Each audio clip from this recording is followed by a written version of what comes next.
하나님 말씀은 구약성경 여호수아 21장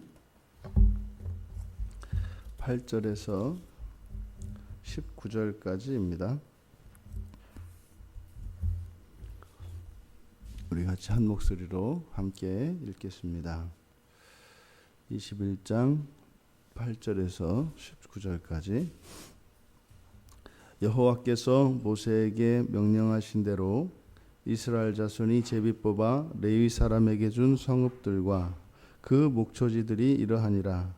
유다 자손의 지파와 시므온 자손의 지파 중에서는 이 아래에 기명한 성읍들을 주었는데, 레위 자손 중 그핫 가족들에 속한 아론 자손이 첫째로 제비 뽑혔으므로 아낙의 아버지 아르바의 성읍 유다 산지 기럇 아르바 곧 헤브론과 그 주위의 목초지를 그들에게 주었고, 그 성읍의 밭과 그 촌락들은 여분네의 아들 갈렙에게 주어 소유가 되게 하였더라. 제사장 아론의 자손에게 준 것은 살인자의 도피성 헤브론과 그 목초지이요, 또 림나와 그 목초지와 얏딜과 그 목초지와 에스드모아와 그 목초지와 홀론과 그 목초지와 드빌과 그 목초지와 아인과 그 목초지와 유다와 그 목초지와 벳세메스와 그 목초지이니, 이 두 지파에서 9 성읍을 냈고, 또 베냐민 지파 중에서는 기브온과 그 목초지와 게바와 그 목초지와 아나돗과 그 목초지와 알몬과 그 목초지 곧 4 성읍을 냈으니, 제사장 아론 자손의 성읍은 모두 13 성읍과 그 목초지들이었더라. 아멘. 이제 레위 자손들에게 돌려져야 할 그 성읍이 이제 또 제비를 뽑아서 나뉘어지고 있습니다. 게르손, 그핫, 무라리 이렇게 3 아들을 두었던 그 레위의 자손들이 이제 그 성읍을 차지하게 되는데, 이제 그 순서에 대해서 이제 제비를 뽑았는데, 맨 처음에 이제 뽑힌 것이 바로 아론이 있는 이제 그핫 자손이었다, 이렇게 이야기를 합니다. 지금 이 그핫 가족은 둘로 나누어서 성읍이 분배되고 있습니다. 그러니까 이것은 이제 아론과 아론 외에 다른 그핫 자손, 이제 의도적인 것이죠. 그리고 이제 이 그핫 가족에게 2개의 도피성이 배분되어지고, 그 도피성을 기준으로, 도피성을 중심으로 해서 성읍들이 배분되는 것을 이제 알 수 있습니다.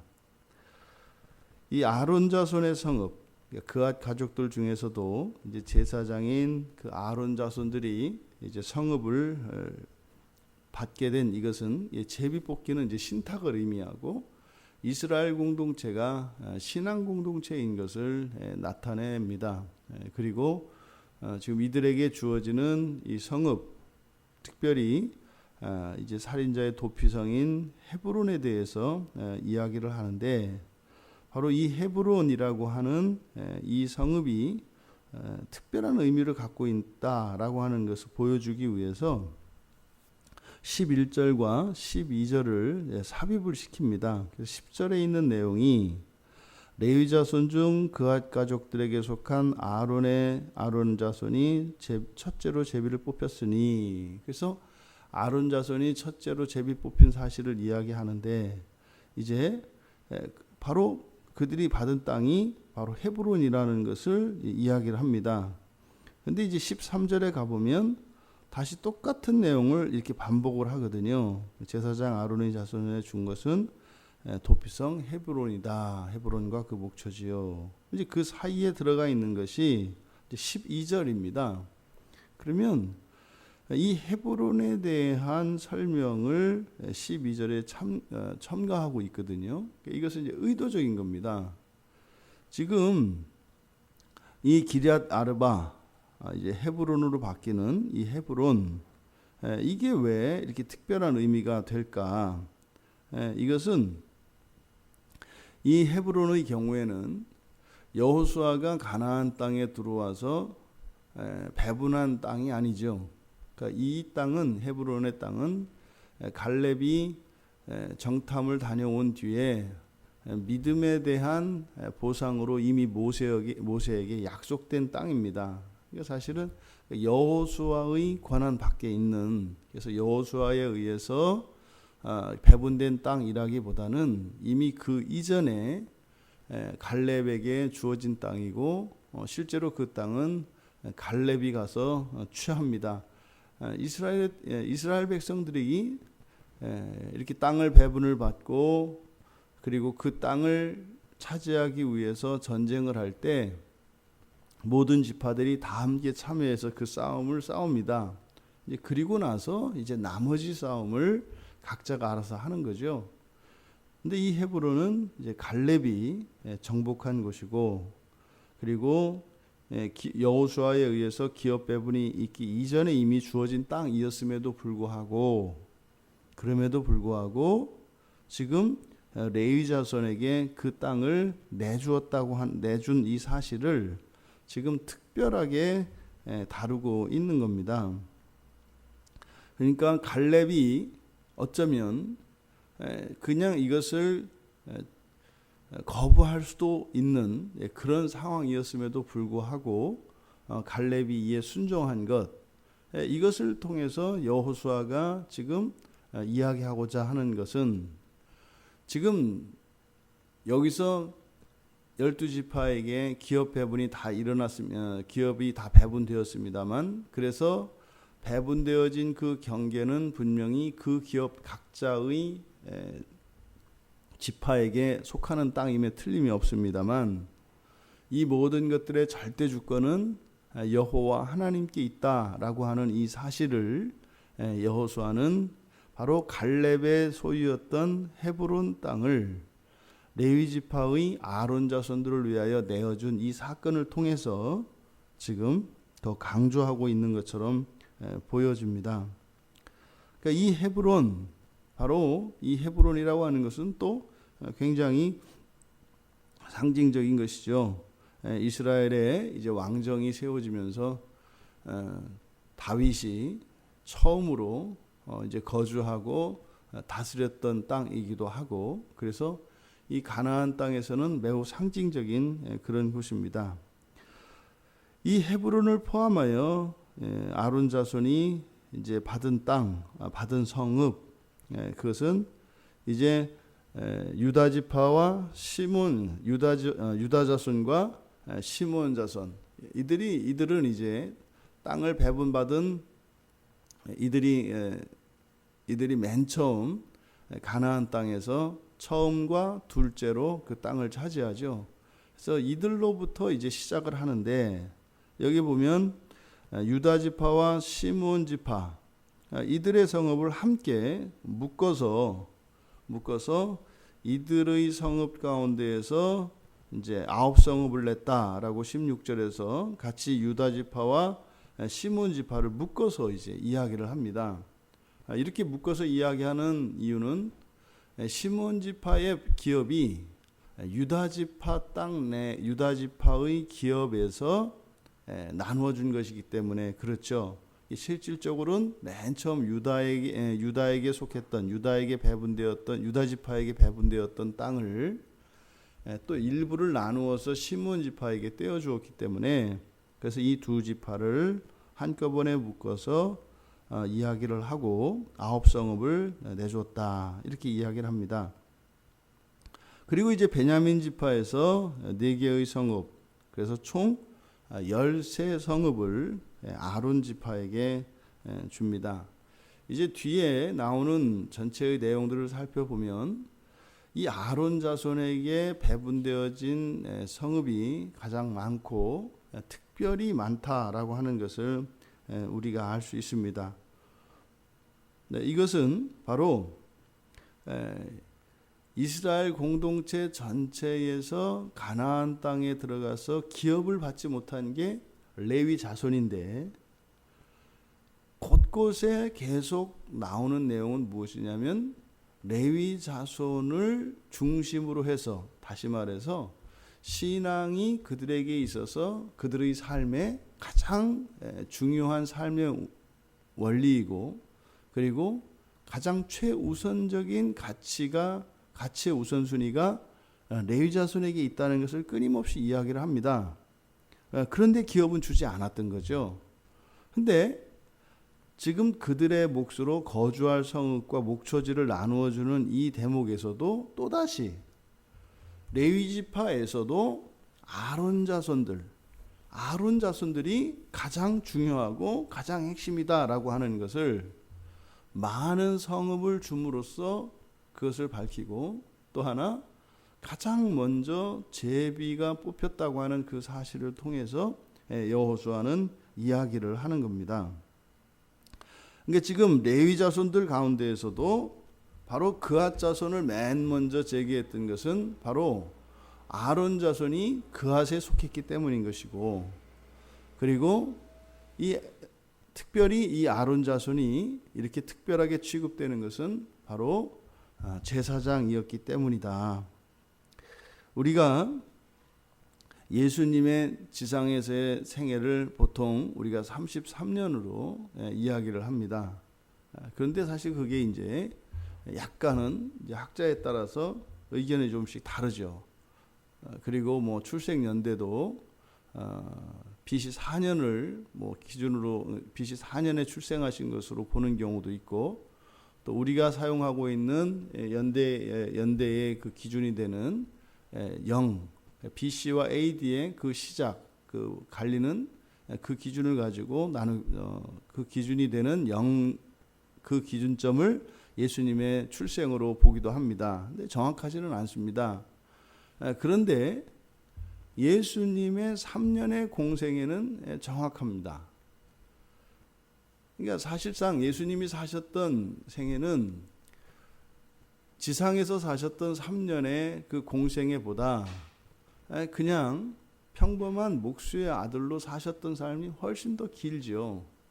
그런데 성경에서는 예수님의 그 3년의 생애만을 기록하고 있습니다. 처음에 출생된 사건이나 그리고 예루살렘에 잠깐 올라가서 놀래켰던 그 사건을 제외하고는 예수님이 지상에서 사셨던 삶의 3년만을 성경에서 기록해요. 이게 성경을 우리가 하나님의 말씀이라고 하지 않습니까? 그것은 단순히 그냥 그리스도로 사셨던 그것이 우리에게 의미가 있기 때문에, 구원과 관계되어 있기 때문에 바로 그 내용만 그렇게 기록한 것이냐? 그렇지 않잖아요. 왜냐하면 예수님의 지상사역의 절정은 십자가에서 죽으시는 제물로서의 삶이거든요. 그럼 사실은 나서부터 율법을 어기지 않고 사셨던 그 30년의 생애도 사실은 우리들에게 굉장히 중요하고 중요한 관심사입니다. 과연 예수 그리스도께서 그리스도로서의 공생애를 시작하시기 전에 그 30년에 과연 율법에 순종을 하셨고 그 율법으로서 의를 얻으셨는가? 이것도 굉장히 중요한 사건이라고요. 근데 그 부분에 대해서는 구체적으로 다루질 않습니다. 그러니까 단순히 예수님의 생애에 대해서 성경에 기록되어진 이것이 그 마지막의 공생의 3년이라고 하는 이 사실이 이 기업 배분과 관련해서 이 아론 자손 중심으로 해서 레위 자손들에게 이 성읍들이 배분되는 이것과 연결 지으면 우리들이 이 세상을 살다가 하나님께 갑니다. 그러면 훗날 우리들의 삶이 그 하나님 앞에서 드러나게 될 것인데, 그때 우리들이 살았던 인생에 대한 그 가치와 의미가 어떻게 부여되는가 하는 것을 여기서 보여준다는 거죠. 우리가 살았던 삶의 진정한 가치와 의미는 신앙 안에서 이해되어져야 한다는 겁니다. 신앙 안에서 말이죠. 신앙 안에서라고 하는 것은 하나님과의 관계성 안에서 우리들의 삶이 의미가 있다는 거예요. 그러니까 마치 우리가 예수를 믿지 않고 그저 불신자로서 살았던 그 삶, 그것은 분명히 하나님께서 그 삶 가운데에서도 언제나 함께 하셨고 은혜를 베푸셨죠. 그거는 뭐 단 한순간도 하나님과 우리는 뭐 뗄래야 뗄 수가 없으니까 말입니다. 하지만 관계가 맺어지고 하나님과 함께 교제하며 살았던 삶은 사실상 우리가 우리의 신앙을 고백하고 난 이후부터입니다. 그러니까 어떤 사람이 정말 죽기 전에 하루 이틀 전에 예수를 믿고 그렇게 신앙을 고백하고 살다가 죽고, 어떤 사람은 나면서부터 어머니의 뱃속에서부터 모태신앙으로 자랐다고 했을 때 그 인생의 가치와 의미가 그렇게 다르다는 겁니다. 그러니까 예수를 먼저 믿고 나중 믿고 하는 것이 이게 뭐 단순히 뭐 복을 더 받고 덜 받고 이런 문제일 뿐만 아니라 그 인생 자체에 대한 그 의미와 가치가 엄청나게 차이가 난다는 거죠. 예수님의 3년의 공생애와 같은 것이 우리들의 신앙생활입니다. 우리들의 삶이 바로 이 신앙을 중심으로 우리의 인생이 살아져야 되는데, 지금 이스라엘 백성들의 삶을 보면 여호수아가 이야기하는 것은 그렇지 않다는 거예요. 분명히 우리 이스라엘 신앙 공동체는 바로 제사장인 아론 자손들을 중심으로 해서 우리의 삶이 펼쳐져야 하는데, 더 나아가서는 레위 지파를 중심으로 해서 이렇게 이들의 기업이 분배되어지면서 또 그렇게 사라져야 하는데 그렇지 못했다는 거예요. 근데 계속 여호수아가 이야기하는 것은 그럴 만한 이유가 있었다는 거죠. 그리고 어쩔 수 없었다는 거죠. 그리고 그것은 또 여호와의 뜻이라고 생각을 했다는 거죠. 그러니까 이게 여호수아에게 정리가 안 되는 부분이라고요. 분명히 우리는 신앙을 중심으로 살아야 하는데 또 분명히 신앙을 중심으로 살 수 없는 이유와 그런 명분이 우리의 삶 속에서는 주어지더라는 거예요. 하지만 또 완전히 신앙을 버리고는 살 수가 없어요. 그러니까 그것이 동시에 나타난다고요. 레위 자손을 중심으로 해서, 특별히 아론 자손을 중심으로 해서 우리의 공동체가 형성이 되어야 하고, 또 이 신앙을 중심으로 그렇게 우리의 인생을 살아야 하는 것이다 라고 하는 내용과, 또 그렇게 할 수 없다 라고 하는 내용이 지금 계속 함께 기록되고 있어요. 여호수아 안에 해결되지 못한 그 부분이라고 우리가 말씀을 드렸지 않습니까? 지금 여기에서도 마찬가지로 바로 이 아론 자손에게 성읍을 주시는, 나누어주는 이것을 통해서 다시 한번 우리들의 일상을 신앙 중심으로 재편해야 된다. 또 우리의 삶이 신앙 중심의 삶이어야 한다라고 하는 사실을 다시 한번 우리가 되새기고 우리의 인생을 바로잡는 그런 한 날이 되어야 할 것입니다. 하지만 그 긴장은 남아있다. 과거 이스라엘 백성들은 그렇게 못했으니까 그리스도인은 여러분들은 하셔야 되는 겁니다 라기보다는 할 수 있죠. 해야 되는 것이 아니라 할 수 있습니다. 이제는 그들과 우리가 다른 것은 무엇이에요? 이제는 성령께서 우리와 함께 하시며 언제나 우리가 하나님의 뜻 안에서 성령님의 힘을 빌어쓸 수 있고 도움을 청할 수 있기 때문입니다. 구약의 이스라엘 백성들은 결단할 수 없었고 또 이룰 수 없었던 바로 신앙을 중심으로 살아가는 그 인생을 이제 우리 그리스도인들은 살아갈 수 있습니다.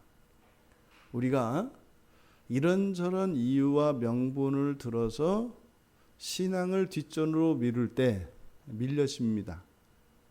충분히 우리가 신앙을 중심으로 살 수 없는 이유와 명분들이 분명히 있습니다.